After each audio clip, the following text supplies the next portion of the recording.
Hello everybody and welcome to the Elimination Chamber 2023 predictions video with myself, Andrew Dingle, and the reigning, defending. He's not been on the telly with the belt so very often in these last few months. However, he is the reigning, defending, Cultaholic interim pigeon champion of the world, Tom Campbell.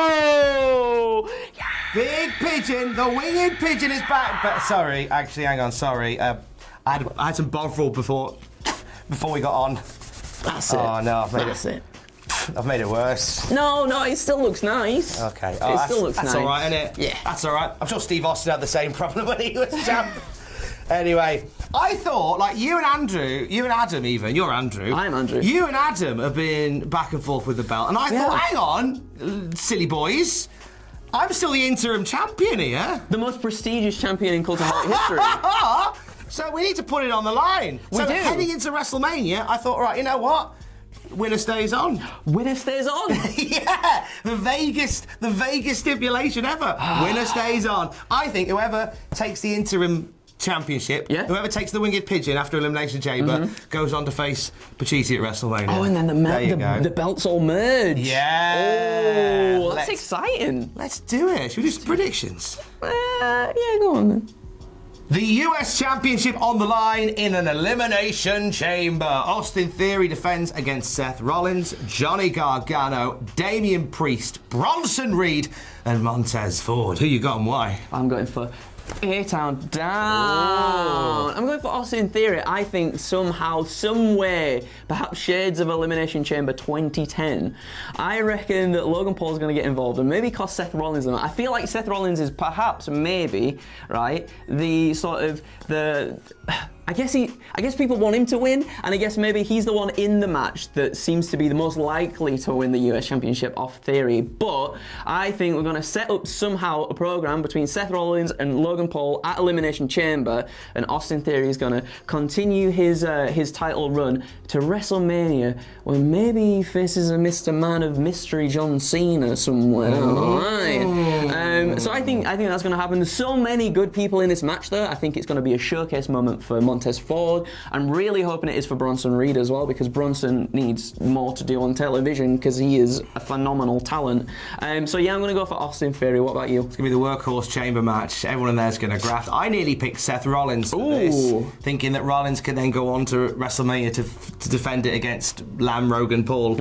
But I've kind of turned a corner on that, and I'm going to be the better of skill company. I'm going to say Austin Theory as well. Yeah, I think Theory's walking out with the belt. I do think we might see an appearance by Logan Paul. Yes. In and amongst all of this, because I feel if the water certainly feels like we're getting Rollins versus Paul at Mania, but an Austin Theory to leave the chamber with the title is quite a key moment in his run. So yeah, I'm thinking Theory to leave as US champion as well. All the way down. Next up, we have the mixed tag match between Edge and Beth Phoenix versus Finn and Rhea Ripley of the Judgment Day. Tom, who are you going to go for in this one? Well, first of all, I hoped it would be Rhea Ripley versus Beth Phoenix, just knocking bells out of each other on the road to WrestleMania. Thought that would have been really nice. Like a no DQ match with those two. Yeah. Be that as it may, mixed tag is just fine. I think Finn and Rhea are winning.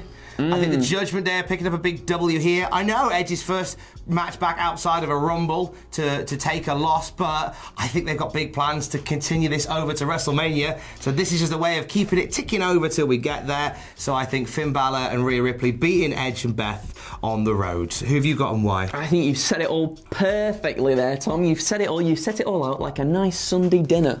Nice. Right? Nice Sunday dinner, gravy on top there. I think you've produced it perfectly. I like that. Yeah, no, I think it's going to be Finn and Rhea in this one. I think Rhea needs to stay strong going into WrestleMania. I think Finn, if you want to keep the Judgment Day looking strong too, you want to keep Finn looking strong going into WrestleMania, where I think we're going to get a singles match to finally do the feud, all done, full circle, come all the way around from the last WrestleMania to this, the one coming up, where it's going to be Finn and Edge having a one-on-one matchup. And yeah, whether it's Damian Priest, whether it's Dominic Mysterio, whether it's someone getting involved somehow, I do think we keep Rhea looking strong going into Mania, and I think Finn looking strong too, because as we've heard before in the prior months, Triple H has big plans for Finn Bálor, and a win over Edge, that's pretty bloody big, isn't it, as well? And for him to lose at WrestleMania, I guess, wouldn't be such a big deal as well, because then Edge gets his win back, everybody's happy and everything as well, aren't they? So everybody's happy. Apart from Finn. Except Finn. Probably Dominic. Damian? Damian's alright, he's delighted. Rhea's always happy. Hello, mummy. The rubber match. Bobby Lashley versus Brock Lesnar. Who you got and why? Am I being silly for this one? You're always silly, but in the best possible way. Well, I don't know. There's so many ways I feel like this could go in terms of, yes, it's a rubber match. Yes, it's like, okay, they've each got one win on each other at this moment in singles competition. Is it going to roll over to WrestleMania somehow? Is it going to end in a no contest? I don't know. No, I'm going to go for Bobby Lashley. You saying Bob? I'm saying Bob. I hope what happens is something happens during the night in which they have... Do you remember... Well, you probably remember because it wasn't that long ago. Bobby Lashley and Goldberg, where they had that dude just like throwing each other around, kendo sticks all out there. Good times. I want something like that. I think Brock and Bobby are the best when they're chaotic in that sense, and they don't have to worry about putting on an actual wrestling match, if that makes sense. Because I think the singles matches, maybe controversially, I've not really been into it. I think it feels like there could have been more. And maybe they do that in this. Maybe they do give us more in this one. I'm going to go for Bobby Lashley, and I think this is where we see the official reunion of the Hurt Business. And they help, and maybe that's the way to do it. They help Bobby pick up the win, and then maybe they do carry it over to WrestleMania, because we know we had rumblings as to whether it was going to be Gunther and Brock at WrestleMania for the IC Championship. Looks like that might not be happening at this specific moment in time. So maybe if they do something again between Brock and Bobby somehow, I'm not too sure. But yeah, I'm gonna say Bobby Lashley and maybe a reunion of the Hurt Business. Well, this is where we will differ, my friend. I'm picking Brock Lesnar to win the rubber match here. Doesn't necessarily need to be the cleanest of victories, but it certainly needs to be a victory nonetheless. Whilst a lot of people are talking about a possible IC match with Gunther and Sheamus and Drew at WrestleMania, I'm kind of still holding out for a hero. I'm still holding out for that possible Brock versus Gunther showdown at WrestleMania. And I think if you want to give Gunther a big win at WrestleMania over Brock Lesnar, which I think they might do, that would be good. Give Brock the win and to round off this feud. Give him a nice big dub in February, and then have him lose to Gunther. That's a really good shout. I know, wild. It is. So therefore, I'm picking Brock to win this. Get that tied off. And then maybe even post-match, Gunther comes out and just has a little stare at him. Wouldn't that be fun? Yes, Wouldn't we all have a good day? It would be. We would all have a good day. That could happen. Next up, it's the Women's Elimination Chamber match. The winner will get a shot at Bianca Belair at WrestleMania. And in the match, we have Asuka versus Liv Morgan versus Nikki Cross versus Raquel Rodriguez versus Natalya and versus Carmella. Tom, please tell me who you're going to go for in this one. I was torn between Carmella and... No, I'm joking. No. I was torn between Raquel Rodriguez and Asuka for a lot of this. Raquel's had loads of momentum going into this match. Asuka has had a bit of a character renaissance. Yeah. I'm leaning towards Asuka though. I feel like this is an Asuka win. I feel like she burns through everybody there, and maybe even is the one that dethrones Bianca Belair at WrestleMania.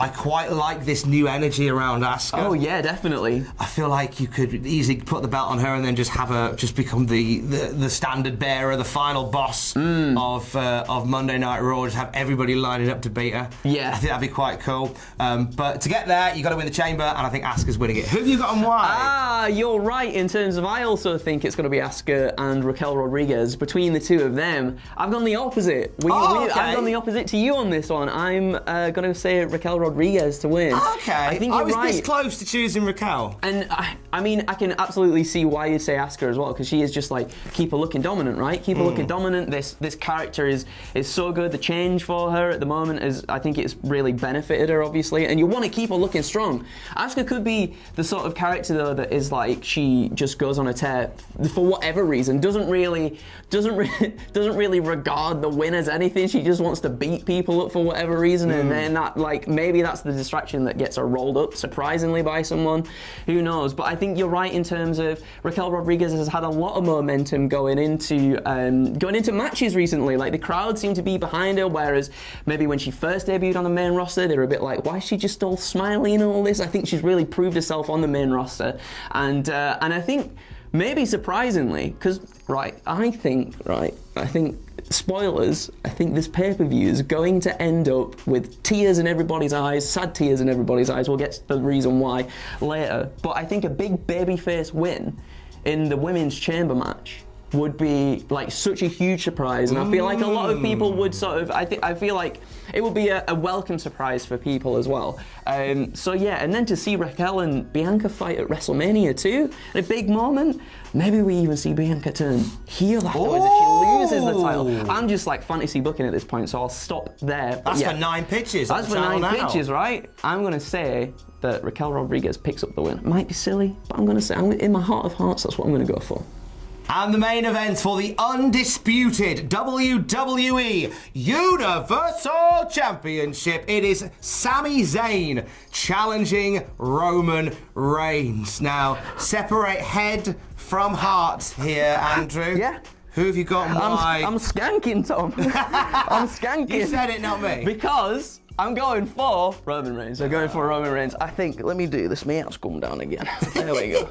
I think we're gonna end in such tremendously sad fashion on this pay-per-view. As I mentioned in the last pitch, Roman's going to pick up the win, and I think it's going to come down to it's going to come so down to the wire in terms of we're going to see Sami almost do it, and the whole entire crowd is going to come unhinged when this happens as well. When Roman kicks out 2.99999 on a haluva kick, or 5 haluva kicks, or whatever it is, we're going to feel like we were at Clash at the Castle again, Tom. Oh. We're going to feel like we were at Clash at the Castle again. They're going to make us believe that Sami is actually going to do this, but I think Jay's going to get involved somehow. And whether Jay gets involved and turns on Sami, I think that feels like sort of the way it's going to go. Maybe they'll surprise us and he turns on both of them, or maybe just Roman. That's what I'm really excited about, right? This is why I'm really excited about this pay-per-view, is where the little threads